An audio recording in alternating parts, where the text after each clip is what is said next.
Jadi bagaimana Pak Bupati, tadi waktu turun di BRI Kota Bunan tiba-tiba sempat ada marah-marah, itu kenapa Pak? Jadi gini, saya tadi kebetulan kunjungan dengan Pak Kapolres setelah habis apel untuk operasi lilin 2020 ya, Natal dan 2021 tahun baru.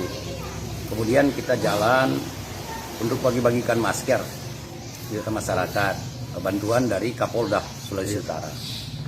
Kapolres bilang di BRI Kota Bunan itu banyak orang ngumpul. Saya bermaksud datang lihat kalau mereka pakai masker. Alhamdulillah mereka pakai masker. Saya tanya, ini ibu-ibu semuanya, ada apa? Mereka bilang mau terima bantuan dari presiden. Saya tanya, yang UMKM ya? Oh iya, 2.400.000. Nah, berapa banyak? Sekitar 125 orang. Siapa yang ngusul? Nah, ini yang finance, yang Estadana, kebetulan berdampingan langsung dengan BRI. Saya bilang, kenapa dia yang ngusulin? Oh iya Pak. Nah, datanglah orang koperasi 3 orang. Saya tanya bagaimana mekanismenya. Dia bilang, ini nasabah kita semuanya Pak. Mereka ini kita pinjamkan uang, baru kita usulkan ke Kementerian Koperasi dan UMKM. Saya tanya ke nasabah-nasabah itu, ibu-ibu, bagaimana cara pinjamannya? Jadi ada beberapa langsung kasih contoh. Kami pinjam 3.400.000. Nah, kemudian yang kami terima cuma 2.700.000. 700 jadi simpanan, tetap ada di Estadana. Dan mereka bantu kita urus untuk dapat bantuan dari presiden yang 2.400.000. Nah, kewajibannya bagaimana di Estadana? Dibayarkan pengembaliannya dari uang 2.700.000 itu, dari pinjaman 3.400.000 yang dipotong 700 sebagai simpanan. Kewajiban para nasabah itu setiap minggu mengembalikan 250.000 selama 25 bulan. 25 bulan itu 6 bulan 1 minggu. Berarti yang dikembalikan total 6.250.000. Wah, saya kaget. Berarti uang bantuan presiden untuk menghidupkan ekonomi kecil dan menengah oleh rakyat-rakyat ini yang kena dampak, uang itu tidak cukup menutupi bunga dari pinjaman dari yang diberikan Estadana. Pertanyaannya, kenapa niat presiden yang begitu bagus untuk membantu rakyat, kenapa Menteri Koperasi dan UMKM sebagai pelaksana teknis tidak mempercayakan kepada pemerintah atau BUMN agar tidak ada potongan atau pembayaran bunga? Kalau di macam Estadana ini, mereka awali dengan pinjamkan dulu uangnya dengan bunga selama 6 bulan 1 minggu itu kurang lebih 131%. Ini akan bikin celaka ini orang-orang ibu-ibu susah ini karena ketidaktahuan dia, dan dia terjepit dengan masalah modal. Dia iya-iya saja. Nah, saya minta Pak Presiden, Bapak itu sayang benar sama rakyat. Saya bupati yang paling setuju ketika Bapak mengambil keputusan itu. Gelontorkan sekian triliun untuk menghidupkan ekonomi lewat UMKM. Karena UMKM itu menampung kurang lebih 80-90% tenaga kerja. Ini satu cara yang bagus. Tapi pelaksana teknis presiden, yaitu kementerian, justru tidak melihat dampaknya. Ini kesekian kali para menteri melakukan kesalahan. Terus apa gunanya kita sebagai bupati, wali kota, dan gubernur sebagai perpanjangan tangan daripada pemerintah pusat, perpanjangan tangan dari presiden? Kami ini kan melaksanakan tugas konkuren. Apakah mereka itu yang di Estadana sebagai finance dengan suku bunga yang tinggi lebih tahu dan lebih sayang rakyat daripada kami? Ini kesalahan fatal untuk kesekian kalinya beberapa menteri yang kadang-kadang membuat satu kebijakan tanpa melihat dampaknya. Jadi sekali lagi saya menghimbau kepada presiden untuk panggil lagi menteri, hentikan itu nama-nama yang diusulkan oleh usaha-usaha finance seperti Estadana dan sebagainya, koperasi-koperasi simpan pinjam dengan bunga yang tinggi. Karena mereka siasati dengan berikan pinjaman dulu. Karena kan itu nanti mereka usulkan nama-nama itu. Itu sekitar 120-an orang. Saya kaget tadi ini.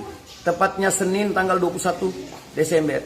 Saya tadi sempat marah sama orang koperasi karena dia datang, 3 orang bilang, oh kita tidak paksa rakyat Pak. Kita malahan bantu, pinjamkan dulu. Saya tidak mau tahu dengan usahamu. Yang saya mau lindungi adalah rakyat saya yang mereka terjepit dengan modal, kebutuhan modal, dan mereka tidak paham bahwa ini justru akan menyusahkan dia. Bayangkan saja, dari pinjaman yang 3.400.000 yang dia pegang untuk dia usahakan itu, untuk modal usahanya cuma 2.700.000, dan kemudian dia wajib mengembalikan 250.000 per minggu selama 25 minggu. Berarti total dia kembalikan dari modal usaha yang 2.700.000 itu 6.250.000. Selisihnya 3.550.000. Itu 131%. Ini mau hidup bagaimana?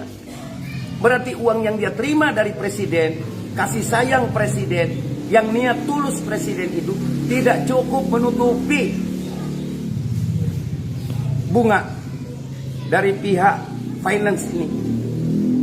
Makanya saya minta presiden koreksi lagi kebijakan menteri ini. Langsung aja kepada pemerintah daerah. Nanti kita yang lakukan pendataan terhadap usaha-usaha kecil terutama ibu-ibu. Kita kan yang punya rakyat, kita yang tahu kok. Saya heran para menteri ini selalu melangkahi bupati wali kota sebagai perpanjangan tangan pemerintah pusat. Ini kesalahan kesekian kalinya dari para menteri. Makanya kan saya banyak mengoreksi. Karena ini kepentingan negara, ini punya kita bersama. Makanya saya selalu bilang, belum tentu orang jadi menteri itu lebih paham tentang persoalan di daerah. Kita di daerah yang lebih tahu. Jangan terlalu mengeneralisir bahwa seakan-akan para bupati, wali kota, dan gubernur itu semuanya orang-orang jorok, orang-orang pencuri. Enggak lah, kita juga sayang rakyat kita. Saya akan berakhir masa jabatan di 17 Februari 2021. Tapi sepanjang itu masih ada di saya, masih saya yang sematkan bupati, saya tidak akan biarkan rakyat saya menderita. Karena kelemahannya, karena ketidaktahuannya. Dia nggak tahu. Tadi semuanya bilang, iya memang betul yang berat sekali kita orang mau kembalikan, tapi apa boleh buat? Orang butuh modal cepat. Dan cuman ini finance ini yang datang untuk membantu supaya kita orang dapat bantuan dari presiden. Saya bilang, presiden bermaksud supaya kalian tidak pinjam yang begini-begini. Karena bunganya begitu tinggi. Dalam 6 bulan 1 minggu itu harus mengembalikan 131% bunganya. Kur saja cuma 0,9% di bank-bank pemerintah dan bank yang ditunjuk. Asli rakyat kesulitan untuk mengembalikan pinjaman pokok dan bunga, apalagi dengan begini. Sekali lagi saya minta presiden, mohon maaf, saya mengagumi Pak Presiden, langkah pikir daripada Pak Presiden mencintai rakyat Indonesia yang dalam kesulitan akibat COVID-19. Jangan nanti ini Bapak mendapatkan laporan-laporan yang baik. Ini contoh, salah satu contoh di Bolak Mongondo Timur. Saya tadi tidak sengaja sebenarnya, kebetulan diajak Kapolres ke situ melihat orang yang pakai masker. Setelah ditanya ternyata menerima bantuan, tapi diurus, difasilitasi oleh finance yang namanya Estadana itu, yang sudah duluan meminjamkan uang ke rakyat dengan bunga yang tinggi. Jadi itu yang bikin saya naik pitam nih. Sampai sore ini saya masih marah sekali itu. Saya tidak mau tinggalkan rakyat saya sebentar. Mereka itu menangis karena terlilit hutang. Tugas kita bagaimana menjadikan rakyat bahagia, bukan harus kaya. Bagaimana rakyat bahagia? Rakyat bahagia itu bukan kaya, tapi dia mampu untuk menyelesaikan permasalahannya hari ini, dan dia mampu untuk memenuhi kebutuhannya hari ini. Karena tidak ada satu kepala pemerintahan dari zaman Nabi Adam sampai sekarang yang mampu membuat rakyatnya semuanya kaya. Tapi yang kita bisa upayakan membuat rakyat kita bahagia. Dan saya melihat itu yang diinginkan oleh Pak Jokowi. Jangan nanti keinginan Pak Jokowi itu disalah artikulasikan oleh para kabinetnya. Yang akhirnya uangnya nyasar, tidak ada manfaat buat rakyat. Itu dari saya.